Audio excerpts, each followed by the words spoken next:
Welcome back to All That Jam, where music has no limits. I am joined today by Johnny and Beth from Electric Blue Yonder. I guess you guys are basically the heart and soul of it, as other people have come and gone over the years. How you guys doing today? We're doing well. How are you? I'm fantastic. Very excited for this. I love what I've been hearing. I hear, some whimsical Jim Kershwin, early Country Joe stuff, some more introspective ballad stuff, and we're definitely going to get into the newest project you have. But let me take you back to 2020. You dropped your first album. You had an EP before that, but you dropped your first album, Between Space and Time. Huge thing, February 2020. You take the story. Well, interestingly enough, our first full-length album's called Between Space and Time, and we decided to release it on February 29th, 2020. Obviously, by then we had a pretty good feeling something big was about to happen. We had gotten some early reports and tips from friends that lived in other parts of the country where it was already starting to affect them, and we kind of knew, hey, this is our last hurrah for a while at least. And we did. It was a really special album release for us because we did it at this place called Chris's Hot Dogs in downtown Montgomery. It's the oldest continuously operational restaurant in Montgomery. Founded in 1917 by the Katichis family, a Greek family of immigrants that moved to Montgomery. And Hank Williams, actually, it was one of his local haunts. The rumor was that he came in and said, hey, good looking, what you got cooking, to our friend Gus's grandma when she was a young counter. And he was notorious for being the most thrown out of Chris's Hot Dogs as well. There's like it's all like four tops or like bar counter seating, and there's one booth in the back, and that's where he would sit with the boys in the band. And there's a Hank special even. It's a shot, a beer, and a hot dog. So we've always had a great relationship with the family, and thought it's a cool part of Montgomery's history. So we decided to do it there. And Theo, the former owner, who's since passed away, told us we were the first full band ever in their history to play inside of Chris's. So that's might not mean a lot to somebody from the outside, but it was sort of a special piece of history for us. And then we were able to bring in a lot of our friends that played on that record. So Thomas Bowers of the band Sea of Fog actually set up his harpsichord inside Chris's, played with us. We had Neil Lucas, a great Georgia blues player. He does a lot of slide work for us. Kimmy Sampson, violinist. She actually co-produced Micro Party with us as well later on. And even some of the kids singers that we had on a couple tracks came and special guested with us. So, all in all, we had a great time, but we also had a feeling that it was the final hurrah. Change. Yeah. All right. So then did you have a tour plan? What plans got canceled, I guess? Let me ask you that. We did have a tour planned. We had I don't remember all of the dates. There were a lot of dates on the calendar that year. It was definitely for us at the time, at least, like our biggest push and momentum. Of course, that's how it worked for a lot of people. I know that our last date was in Llano, Texas, at this really cool festival called the Llano Earth Art Festival. And, by then it was very strange. It was kind of, I also dabble in some set design work for television. So I was working on a Greg Nicotero production called Creep Show, season 2 for that series, which is, I'm not sure if you're familiar with the work, but I know so Creep we're Show. over there. I haven't seen that, but I do know Creep Show. Okay, so. Cool. Yeah, probably from the original. So I'm working on that show, and I've already, planned to leave early for that day on Friday and fly out to Texas. And meet the rest of the band who's driving out to Texas. Yeah, with the gear and everything. Stuff. So like while I'm in there, I share like an office. A lot of the Atlanta film studios are conversions of like old warehouse buildings, and then they kind of cram us all into the limited office space. So I'm sharing an office with the production designer and the art director, and the main like boots on the ground producer walks in and says it's over, and we're like, what do you mean? And they're like, they're shutting everything down. He's like, this show? And they're like, no, Hollywood, everything's shutting down. Like The it's world all be stopped. And then he's like, but don't tell anybody. Let them work out the rest of the day first. And then very coincidentally, one of our transportation drivers had a seizure and fell out in the hallway against our office door. So, I'm like running through my mind now. I'm like, is this like Walking Dead? Like, how serious is this stuff? Like, people are seizing out. And I'm like, well, I guess I'll just go ahead and take my extra monitor and all my possessions with me because, I don't know when this is ever going to come back. I'm not going to leave anything in this building because I may never get back in here again. And, still hopped in my car, hid my monitor and my floorboards, and then caught the flight to meet them. And the festival was like, we're gonna make this happen. We're still clear in Llano. It's hitting the big cities, but don't worry about it. We played our set, and then the next morning they were like, oops, yeah, everything's canceled. Yeah. So we, I had to fly back. Yeah. Because we were like, it's not worth, I would have had to drive back to Alabama, then back over to Georgia to get my car from the Atlanta airport parking where I was paying, whatever rate, $50 a day or something. Yeah. So I flew, and then, by then we didn't know. So I had some like wet naps from the barbecue joints that we went to in Texas, and, trying to wipe everything down. They, masks weren't a thing yet for that. So like, but like the most surreal thing was like, I was like getting ready for my flight, and then all these people are coming off, and I'm looking at the TV, and the president is like saying, okay, it is real. It's Friday the 13th, March 13th. So I guess we're coming right up on that anniversary. Yes. And I'm listening in my earbuds, and no one else at the airport is paying attention at all, because it's like, it's too early. So all these people come off the gate, and I start, ducking and dodging, just like what is this going to be? Like how, what can I even do to avoid any of this? Because it was so early. Yeah. And we had a good set. We did. We had a great set. We played it like it might be our last set. Yeah. And then we took about a year and a half break from playing live music anywhere. Right. Now, you didn't take a break from playing music though, did you? No. We did a lot of YouTube videos, and some venues were really gracious and let us do like kind of a live, online in show. The empty place, right? Yeah, Druid City Brewery was one. Yeah, they hosted shows, not at their place, but we would stream, from our location, and then they would broadcast the stream as a way to say, hey, we're sorry we can't do shows, but here's, like we're paying a band and they're playing. And it's actually Alabama AARP had us come in for a live stream performance as well. So, we were able to cobble some things together and kind of keep, interaction and some of the, performance-based income flowing through it all. But we weren't the masters. Like we have some friends who like, they figured it out. They stopped touring because they did such a great job of building an audience with regular streams that's just what they do now. And on the other side, Goose went from opening for Pigeons playing ping pong to headlining Hampton Coliseum 4 years later. There you go.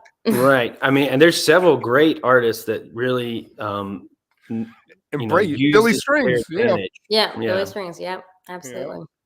So what did COVID do to you guys creatively? Did you find that you were writing more, or did you find that you just shied away from that?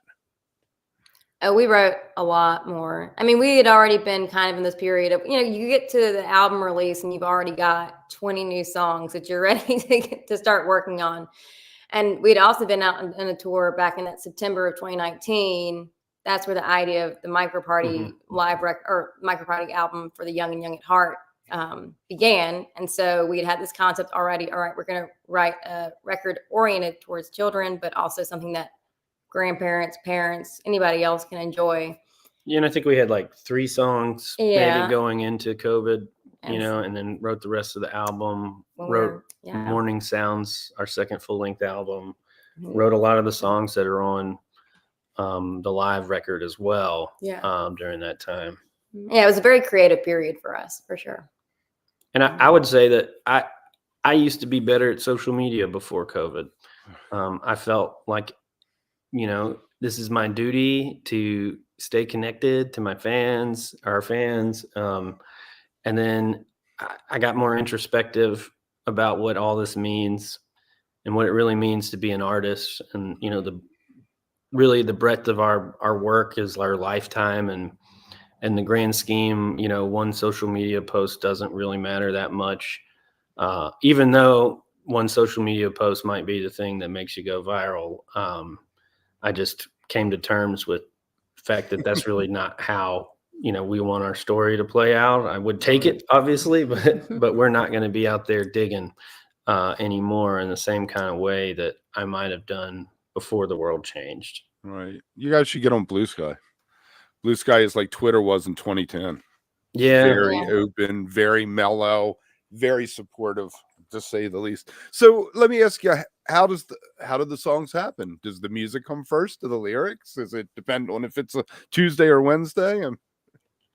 Most of the times the progression, the chord progression comes first, and the melody, and then we start playing around with the words, and maybe we already have an idea of something we want to write about, and we start plugging that in, or maybe like through the melody and rhythms we start hearing what the words want to be. I would say, I mean, that's like 99% of the time. Sometimes, occasionally, we hear songs, we hear lyrics, we have some kind of poetry, something like that we'll say, this needs some, backing music too, but it's typically the other way around. Yeah, there are times where it's just like out of the ether, music and lyrics happen all at once. It's just you're in a very critical moment and you're able to tap into it. But generally, I think it is like you almost could think of it like, we make these progressions and we work with them until they're compelling enough that we would want to listen to them instrumentally, and then they kind of go into like a like storage facility in our mind of like, hey, we got these different sort of vibes and moods, and then similarly we have subject matter that we want to cover or explore, and sometimes things will be sitting in the vault for a couple years, and you'll be like, oh wow, like I'm feeling like whatever this thought process is, and it's really evocative of a certain emotion that I felt when I played this progression from 3 years ago that I'd completely forgotten about until that moment, and then we go dig it up and listen to it and bring it back to life, and from there the arrangements are another story, but it's similar, where we sort of like to allow it to exist and breathe, and then, let our imaginations tell us what comes next. Right. I'd say that your music has a really strong atmospheric, almost cinematic quality. What inspires that approach to the lyrics that you write or what you do as a whole? Well, I think some of it comes from like just sort of, my creative ethos of what I wanted to do with music before we started this band together. I had a kind of improvisational rock jam kind of thing in college. We didn't really write many songs. We wrote sort of structures that you could change arrangements, just kind of flop everything around like to fill whatever niche mood, and I really enjoyed like improv and jazz and the jam of that time. But when we started writing songs, at first we stripped it down very much. I'd been inspired by this woman, Lena Paul, who was one of the last great American parlor pickers. I think I just happened to hear an article on her on NPR. And I started deciding to, become more proficient at the guitar. And so intentionally I sat down with acoustic guitars and sort of learned some of that parlor finger style. And then we wrote a lot of our early stuff, like the stuff from Born of the Sky, kind of has a sort of touch to it that, it's still meant to be timeless, but it sort of feels like older music. And then once we felt like we had that framework down and like we had arrived at a sound, we could like open it back up and then start to really bring in those more heady kind of, ethereal sounds back into it and create something that we felt like was, an amalgam of all of our inspirations, but synthesized into something new. And I think that's the ethereal parts are sort of like the space, that it all exists within. Mm-hmm. And I grew up playing French horns. And for me, like orchestration, multiple instruments, that's always been, something that my ear has always, been attracted to. So That's cool. I like it. So how do you approach writing set lists for your live shows since you have amassed quite a body of work there? Does something off of Born of the Sky disappear because you have new songs and you're constantly moving forward? That's always a struggle because, generally you at least for me, it seems like I like the newest songs that I'm working on the most. They're your babies. They're your babies. Sure. Yeah. And they need more attention too, usually. Mm-hmm. So, we have not maybe had the best discipline when it comes to like not playing a song out before it's released. We like to workshop songs out on the road. So it does become a challenge. And I would say, we will tailor our set based on, the market and if we're playing with another band, like to fit the right vibe, because we do kind of, slide in between a few different kind of genres. I could give you kind of a straight Americana set, or we could give you, a face melter, all psychedelic jam set. Generally, we try to at least start with a little bit of the more structured music, and then kind of like as people start to understand us, and listen to us, then we open it up, as the evening goes. Mm-hmm. And it's nice to have options, though. I mean, we start with a set list, but we can always pop in something else if we say, oh, the audience really felt that, or we're really feeling where we're headed right now. Let's keep on going down this road. Or maybe we need to back off a little bit and come back into more of the roots style stuff. Yeah. And then like we do this when we kind of recently moved down to Key West. And so we spent the winter down there when we were off touring. And, we played a few local gigs around there, and they're usually longer, sort of 3-hour type sets. So we just don't make a set list. And then we sort of play set roulette where, we take turns picking. Yeah. Right. And, there's a quadrant of like, fast or slow, new or old. Yeah.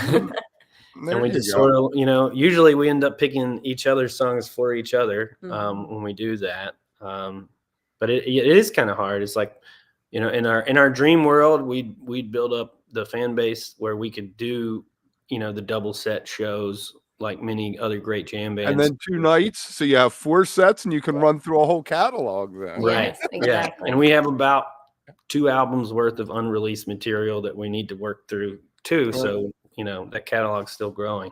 I was talking to Dave Alvin from the Blasters the other day, and he was talking about going into places and playing the wrong music and getting beer bottles thrown at him and things like that. So if you could gauge it ahead of time before the beer bottles start flying, I couldn't think of anything but the scene in the Blues Brothers when he was telling me that. Yeah. There's a place.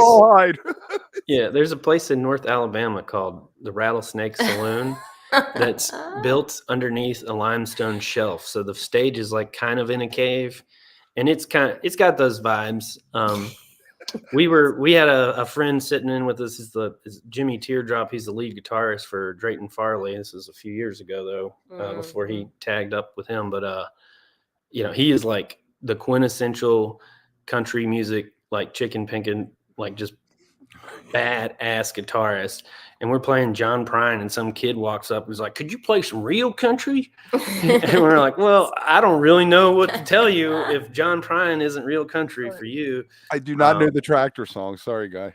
Yeah, and then after that, they asked us to if we could put on like apple bottom jeans for people to do line dances to during the set break. So quite an interesting vibe. Quite fit that they bill. didn't have beer bottles. They put everything in styrofoam, so you're safe on stage, but definitely felt like there might have been a couple cups chucked our way. There you go.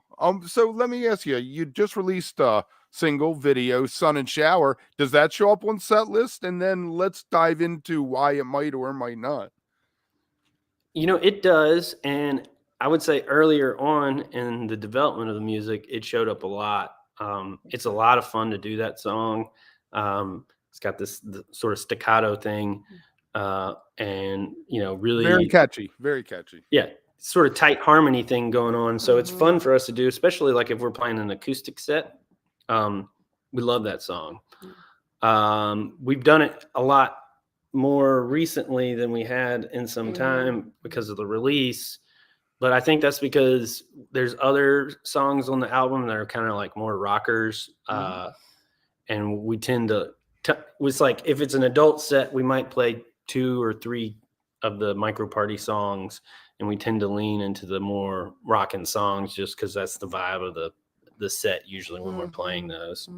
But especially if we see kids out at wherever we're playing, we'll do Sun and Shower. I mean, that's a fun one that they tend to really grab onto. Yeah, and we're even like, we're booked at some festivals where we're doing more of a micro party set, and that brings out like, live puppetry and sort of visual effects and things like that to make a complete experience. And those might, you might think of it as like a kid set, but it's really, those festivals is definitely for the adults too. Right. I think ultimately we'd like to be able to come, like, say, we're playing Bonnaroo or Lollapalooza. It's like we can do a micro party daytime set and then still do our band set at night, because it's fun to do both separately. And it's fun to mix them up as well. But now, like, we just like to get the music out there. Right. It's called Micro Party. Isn't that what the album's going to be called? It is. Yeah. Okay. And it's a music multimedia mashup. If you haven't seen the video, we'll put a link to it, but you have puppets. There's the Jim Henson kind of vibe working to it. Great catchy tune. What is the ultimate goal? Is it going to be a video like thing that people will watch, or you just mentioned live? It's going to be something maybe that you could have kids come see. Like I used to take my kids to see Dora the Explorer show and things like that. Yeah. Well, I guess we should start with where it started. Back on that tour, we were in Chimacum, Washington, playing at a little pub, and there's just a table of really sweet old ladies just kept throwing money at us to keep playing songs after we ran out. And we were touring with our friend Kimmy, who, even though Kimmy and I have known each other most of our life, Kimmy's toured with some really big artists. If I can name drop, she's played on late night shows with Billy Ray Cyrus before. She toured with John Paul White on his last couple tours. So, we like, for us at that stage, we tried to get her music for every song, and try to be as professional as we possibly could be to prove to her that we were worthy, if you will. Probably more so than she really needed or required or expected. But we ran out of songs, and we were like, okay, we have one more. It's a lullaby. We had written a lullaby the previous winter as a present for Beth's brother and our sister-in-law for their newborn child. We thought, well, it would be cool for you to have a custom lullaby you could sing. Song, yeah. So we played that song. It's called Little Jack. It's on the record as well. And afterwards, Kimmy was like, "What was that?" And we were like, kind of with that tone. And we're like, "I'm sorry, I didn't have the music." She was like, "No, it was freaking adorable." And we were camping out in the Olympic Peninsula, and the next morning she called Ben Tanner, who Ben was the keyboard. I guess he is the keyboardist for the Alabama Shakes. They're back together again. Mhm. He also is like the principal engineer, one of the partners in Single Lock Records, and said, "Hey, you got to check this out. I think they're on to something here." And he said, "Yeah, let's, single lock probably not the right fit for a label, but we might be willing to open up, a children's wing and, have them send 15 songs and we'll check it out." And so we were like, okay, we'll start writing this stuff. On the way back, we actually stopped at that nephew's house and I picked up the Eric Carle book, Very Hungry Caterpillar, and Classic. Inspired me to write the first song that was intentionally written for the project, Little C. And then a couple months later, we're at the album premiere party and we're getting shut down for COVID. So we had quite a bit of time to work on the project. It ended up being that, things moved in different directions. So we didn't ever really try to pursue that single lock option. But I'm glad that Ben gave us that spark, and really Kimmy, inspired us to take this more seriously. And then we started writing the music and started recording the record in Sheffield, Alabama. Yeah, we got to work with David Hood, the bass player from the Swampers, the guy who started them, and Todd Roper, the drummer from Cake, had recently relocated up there. So Todd did a lot of percussion work with us, and that was a fabulous experience. But while we were researching kids' music, we realized that a lot of the stuff, especially the newer stuff, and don't get me wrong, there's really good stuff out there too, but some things are very simple and repetitive and not enjoyable for the adult that's in the car or in the room with the kid. And we started to come up with this sort of concept that we feel like maybe we underestimate kids and that it's okay to have things be a little complicated, try to develop sort of challenge them a little. Their neurons are in a feeding frenzy. They love it. Yeah, exactly, right. And then we create like an onion of learning where you have depth of layers so that as the kids grow up, there could be, a continued growth and connection to some of the concepts. And then that's, we developed that, we made the record, and then we performed it live down at the San Carlos Institute in Key West, Florida during the Coast is Clear Festival in 2022. That was the first time we had really done an official micro party set.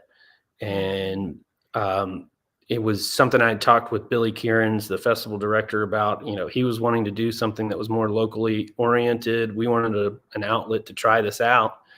And they had room in their calendar, and they made it a free show as a way to give back to the local community during the festival. So you didn't have to be a ticket holder.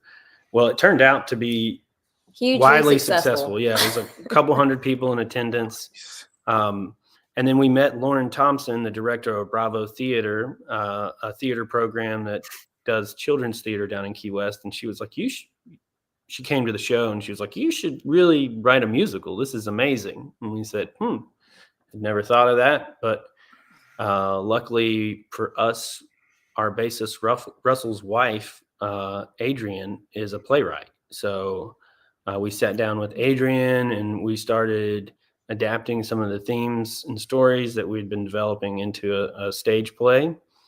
Then we were awarded a residency at the studios of Key West in December of 2023. So we spent that time there working with our partners to start bringing this thing to life. Ended up partnering with the Southernmost Youth Orchestra as well.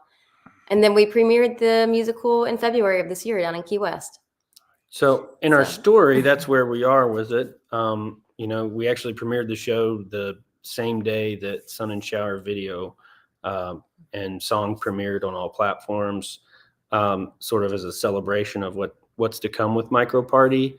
I think our goal is, as we've gotten deeper into this project, we've realized just how much we tend to underestimate our youth. And we started to come up with this concept where we created a STEAM camp that, again, plays on the songs, the themes that we've developed with our Micro Party universe. But it gives kids a way to do hands-on learning, where they're not looking through a screen, something that, we got to have at our age, but many of the people growing up today are, it's been the screen revolution. So there's just a sort of a detachment from like being a kid of the 80s or 90s or 70s, where you did tactile things and you learned from hands-on learning. So, we started to bring those concepts into this program. We've done one successful micro party camp. We're looking to do a couple more in Key West, and then it's all connected. It's like, that's why it's a multimedia project. We're making this music, and then we're trying to create immersive live experiences for the kids to come, and not just come to a show, but feel like they're a part of something bigger. So if they're in the camp, they might get to work on robot heads. And then when we do the song Bebop Bobot, the robot in the show, the robot heads that they made in the camp are featured in the set, and it's not like necessarily on the nose, but anyone looking closely can see that, there's this sort of delicate and intricate inclusion that we try to do for everything.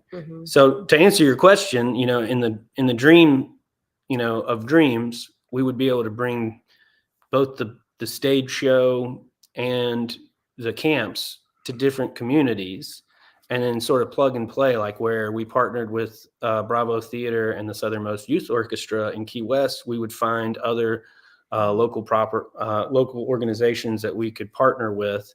And then, like, the blinds for the puppetry were like banana leaves and tropical plants in Key West.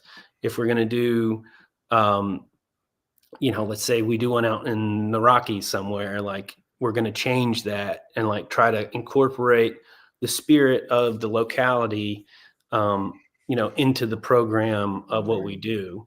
So, that's going to take us a while, but, it's something that we never imagined when we started, and it just suddenly our music seems to have we always had a purpose to get our music out and to spread the message that which is generally of positivity, and, processing what it means to be a human in this world. But this gave us a place to hopefully develop, young humans into good humans as they grow up, ones that have a lifelong love of learning, that are compassionate, and that have good critical thinking skills, because we're going to need more and more of that as we can see the world falling in shambles around us.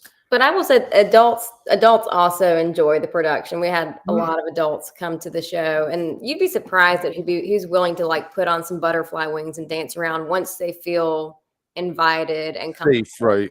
It's amazing. Adults want to experience that childlike joy. So it's really an event for everyone, even though it's geared towards. Yeah. And like some of our fans that are like more of the Dead kind of vein as a listener generally like our kids' music the most out of our catalog. So it's definitely not, it's not simplified for kids.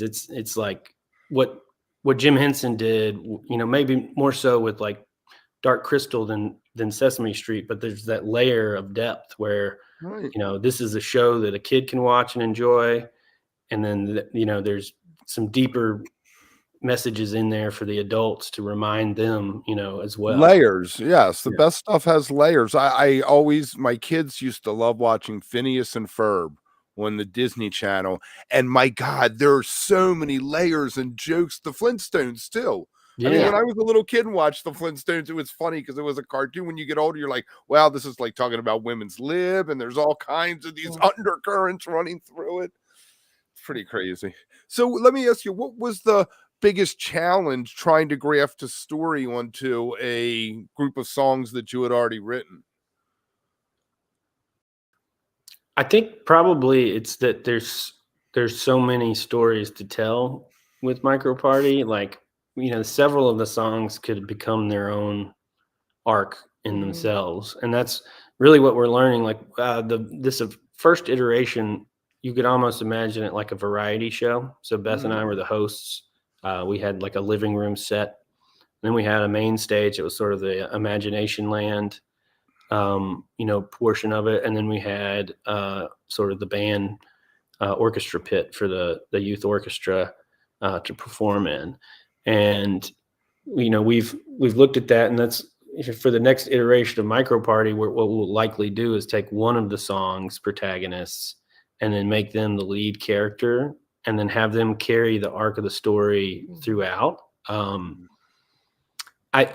We said this early on with our band long before Micro Party, but we like to sort of view like the different styles of music as like different planets that we explore. Okay. And I think it's sort of the same thing. It's like we have a world, like for instance, Bebop the Bobop the Robot, which I mentioned before. It's a song about a boy that goes and finds robot parts in a scrapyard and builds himself a friend. And it's got reinforcing messages about, like basically, if you fall apart, friends are there to help you put yourself back together, and why it's important to recycle.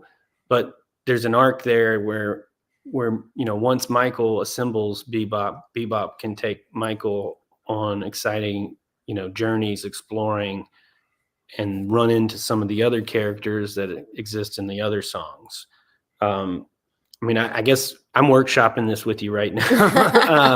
I love it. I love it. If it turns out that way, then you heard it here first. If not, then it was a great idea. Yeah. No, I love that. I'm thinking what got my head churning there for a second was Dylan bringing in Bob or Levy, whatever his name was, for Desire.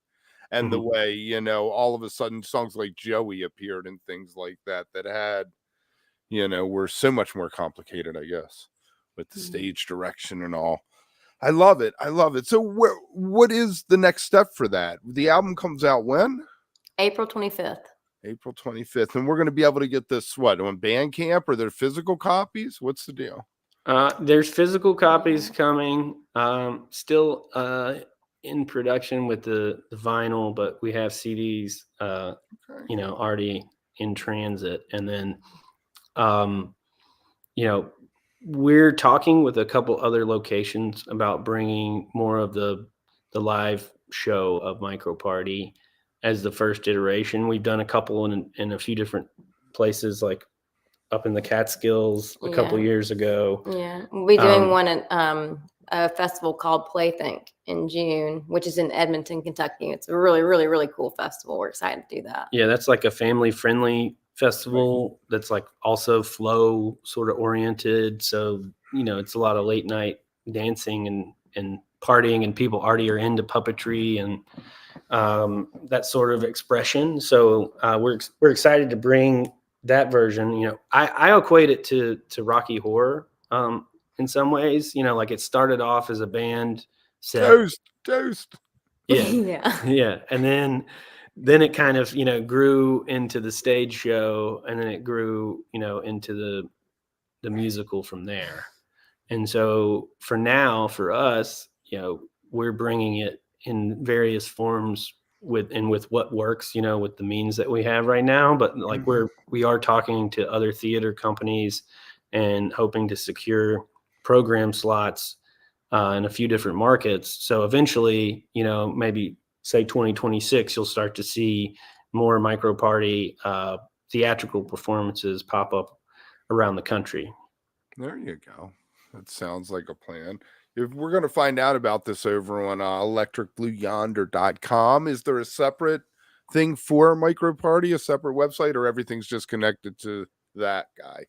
It's right now, everything's connected to that guy. There is a Micro Party tab at the top of the site in navigation that takes you straight to the Micro Party stuff, if that's specifically what you're interested in.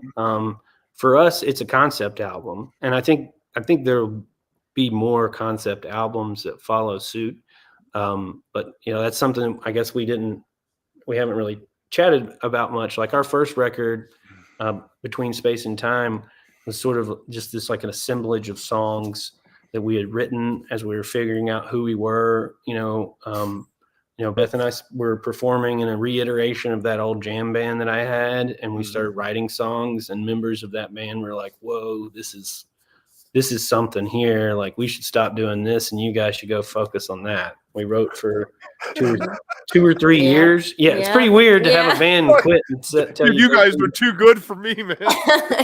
Yeah, I wouldn't say too good, but it was like this project has legs. has run it, and like this current thing has run its course. It's time for us all to blossom into new things.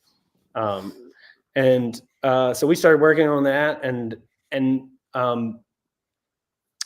then with Morning Sounds, our second full length, that was our first really, you could call it a concept album.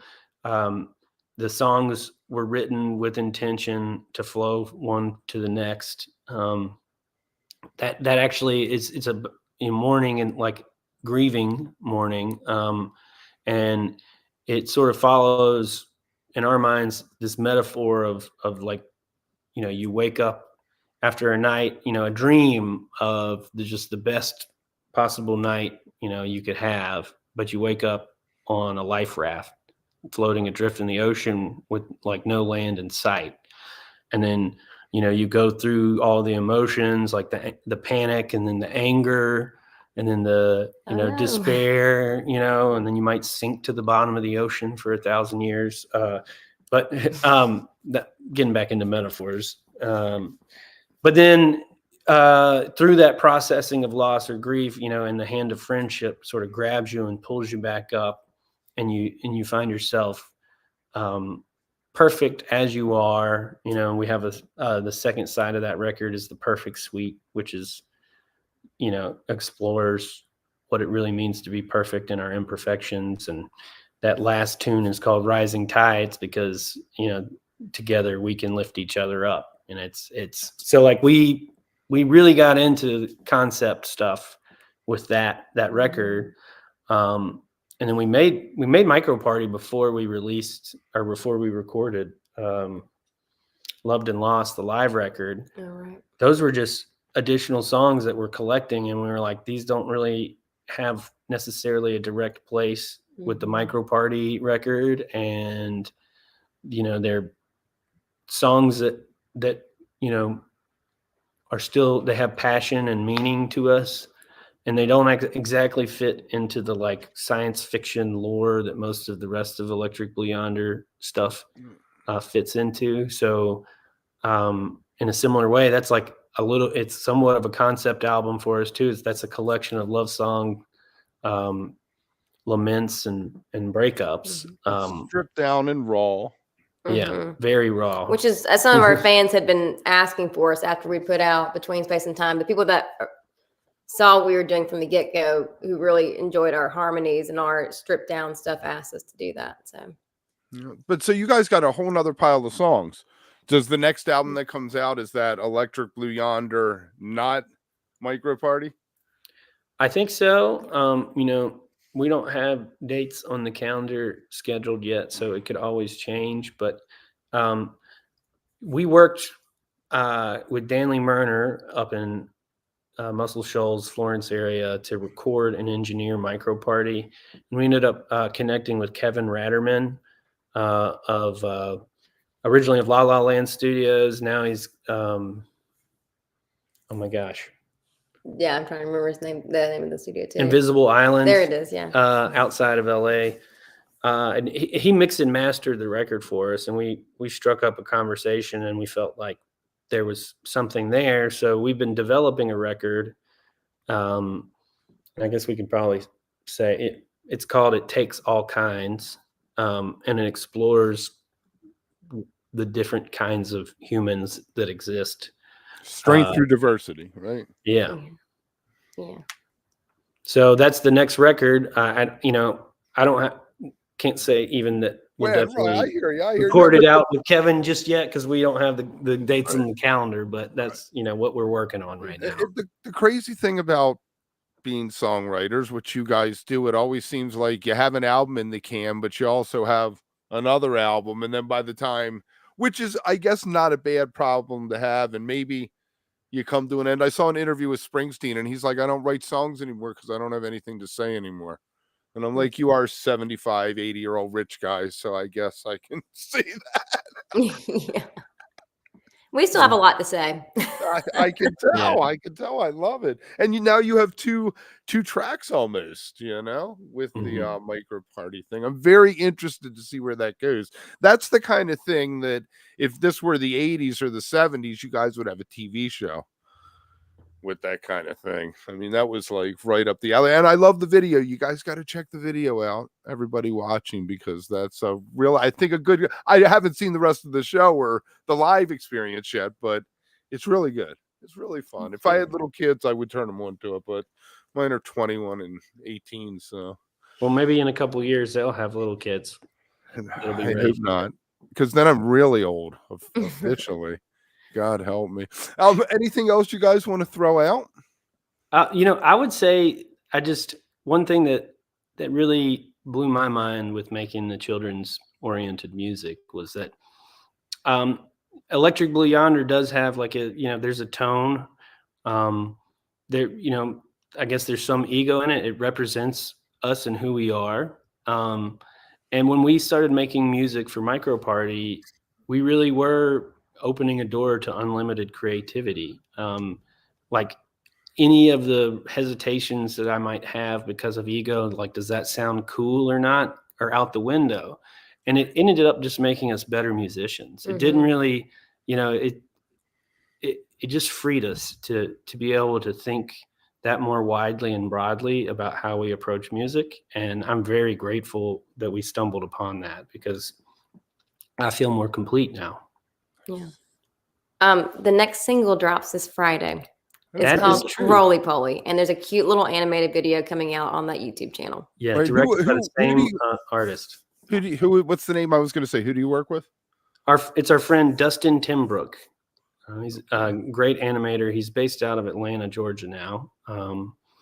Actually, V13 Media is doing a premiere a day ahead this Thursday. So the world premiere will be with V13, and then it'll be out everywhere on Friday. And who worked the puppets? Same guy worked the puppets in the other video?